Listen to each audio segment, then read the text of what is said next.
बोलने के लिए इजाजत मिली है।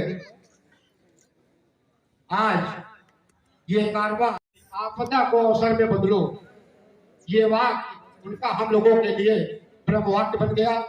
हम लोगों ने उस कोरोना काल में संघर्ष शुरू किया। आज उस संघर्ष का रूप है कि हम लोग अपनी जमीन पे आ गए हैं और बधाई हमारी पूरी टीम को। आज अगर हमको यहाँ बोलने का मौका मिला है तो इसका श्रेय भी हमारी पूरी टीम को जाता है। साथियों, बड़े विचार करने की बात है कि हम लोग सारे कामों के लिए समय मिलता है, लेकिन अपने काम के लिए जरूर समय है, लेकिन समाज के लिए समय नहीं निकलता है। हम चाहेंगे एक एक माताओं से, बहनों से, भाइयों से कि अगर दिल में कहीं भी आपको लगा हो कि इस बाल महासभा ने, बाल विकास शिक्षा समिति ने कोई अच्छा काम किया है, तो एक बार इन दोनों संगठनों के लिए जोरदार तालियां बजा दीजिए। शायद हमको फल मिल जाए अपनी बात कहने का। जब 25 दिसंबर आता है तो हम लोग एक मंच पे, एक स्थान पे, एक जगह इकट्ठा हो जाते हैं और अपनी अपनी बात कह के चले जाते हैं। साथियों, अगर यही क्रम हम लगातार बनाए रहे तो हमको लगता है वो दिन दूर नहीं कि इस पाल समाज में, इस पाल भवन में भवन अपने आप बनकर तैयार हो जाएगा। हमारे बीच में हमारे युवा साथी हैं जो डेली 50, 60, 70 रुपए का मसाला खा जाते होंगे। ये व्यसन है। हमारे समाज में ऐसे ऐसे लोग हैं तो शाम को अलमस्त हो जाते हैं।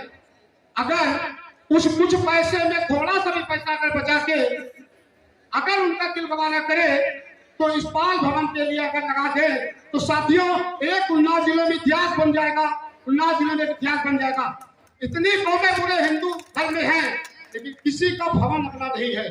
बड़े सौभाग्यशाली हम लोग हैं कि आज हम लोग अपने भवन में है। आज हम लोग अपने भवन में है और जिंदाबाद। लेकिन हम लोग के अगर बेटा बीमार हुआ, बहू बीमार हुई, माँ बाप बीमार हुए तो समय है। अगर समाज का काम बढ़ गया तो सबके पास अपने अपने काम में समय नहीं है। साथियों, अगर समाज का गौरव बढ़ाना चाहते हैं, अगर समाज का मान सम्मान बढ़ाना चाहते हैं, अगर समाज का आप राजनीतिक करण भी चाहते हैं तो आप सबको, माताओं को, बहनों को, सबको अपने अपने घरों से निकलना पड़ेगा। अकेले संतोष पाल के करने से, अकेले राम किशोर के पाल करने से, अकेले विनोद पाल के करने से, अकेले हेमंत पाल के करने से कुछ होने वाला नहीं है। साथियों, जिस संगठन में जनबल होता है, पैसे से अगर ही सब काम होते तो साथियों, धीरूभाई अंबानी के परिवार से ही प्रधानमंत्री बने होते। अगर पैसे भी जब होता, टाटा बिरला ही प्रधानमंत्री बने होते। इसलिए पैसे से कुछ नहीं होने वाला। तुलसी जग में दो बढ़े, एक पैसा एक राम, और राम नाम से मुक्ति है, पैसे से सब काम। पैसे के बगैर भी कुछ नहीं होता, लेकिन पैसा आपका रखा रह जाएगा, कोई पूछने वाला नहीं होगा। इसलिए समाज हित में, समाज के उत्थान के लिए, समाज के उद्धार के लिए हम सबको आगे आना होगा। और जब तक हम लोग इस पे विचार नहीं करेंगे तो कुछ होने वाला नहीं है। आज ये जो ताकत है, इस ताकत को अगर आप कहीं अपने आप को यूज कर लीजिए तो साथियों, एक हमारा सांसद विधायक हो जाएगा।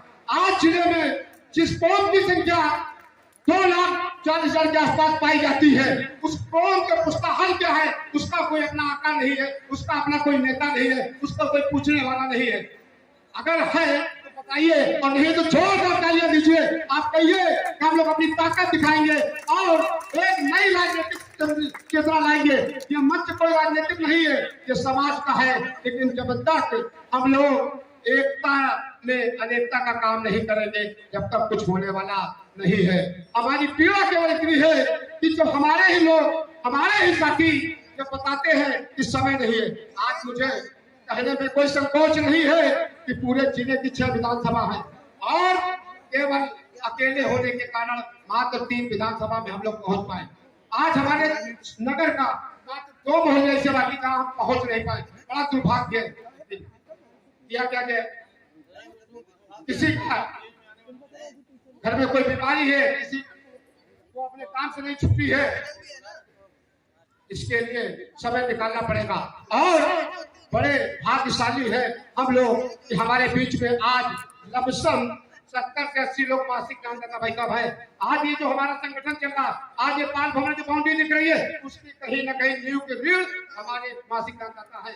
जोर डालते रहे मासिक दानदाताओं के लिए और जोर डाल उन साथियों के लिए जो हमारे आजीवन सदस्य है, जिन्होंने इनकी दम पे आज ये निकला है।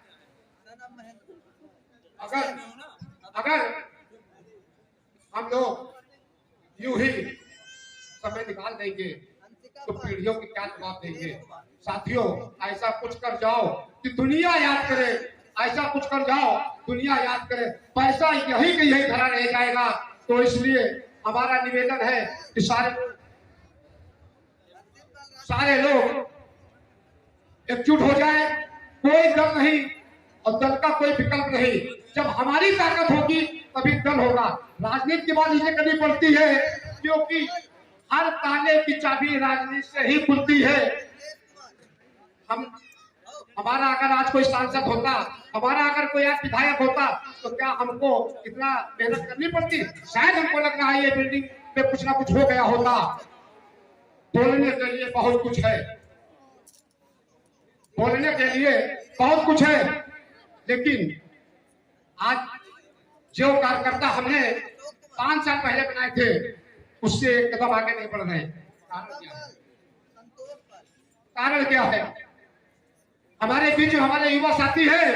मैं इनसे इस मंच के माध्यम से आह्वान करना चाहता हूं कि अगर इस समाज का कोई उद्धार करना चाहते, अगर इस समाज को कोई उत्थान देखना चाहते हैं, तो आगे बढ़कर आए और इस संगठन को मजबूत करें, अपने अपने दायित्वों का निर्वहन करें, अपने अपने जिम्मेदारियों को समझे।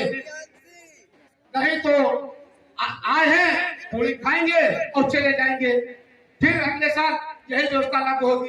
हमारे बीच में हमारे बहुत ही संघर्षशील और ऊर्जावान साथी कहे, मौसा कहे कि भाई कहे, जिन्होंने अपनी नौकरी में रहते हुए भी इतिहास रचने का काम किया है। अपनी केवल दम पे आपकी समाज सेवा के दम पर। और बड़ी बात, आपने देखिए स्वेच्छा से सेवानिवृत्ति का ऐलान भी कर दिया है, क्योंकि मंजूर नहीं हुआ और ना होगा मंजूर, क्योंकि मंजूर इसलिए नहीं होगा। ठीक क्रम को आगे बढ़ाते हुए चूंकि अध्यक्ष का आदेश हो चुका है और हम मानते हैं, केवल उन्हीं मानते हैं, किसी को मानते भी नहीं कि अब विराम दिया जाए। साथियों, एक बार जोरदार नारा लगाइए, पाल समाज जिंदाबाद, पाल समाज जिंदाबाद। हम बदलेंगे, युग बदलेगा, इसलिए हम सबको बदलने की जरूरत है। और अपने सभी युवा साथियों से निवेदन है कि सब लोग इस संगठन से जुड़े और ज्यादा से ज्यादा बढ़ चढ़कर हिस्सा ले। धन्यवाद। जय पाल समाज, जय मां अहिल्या बाई होलकर, जय पेरियार रामास्वामी।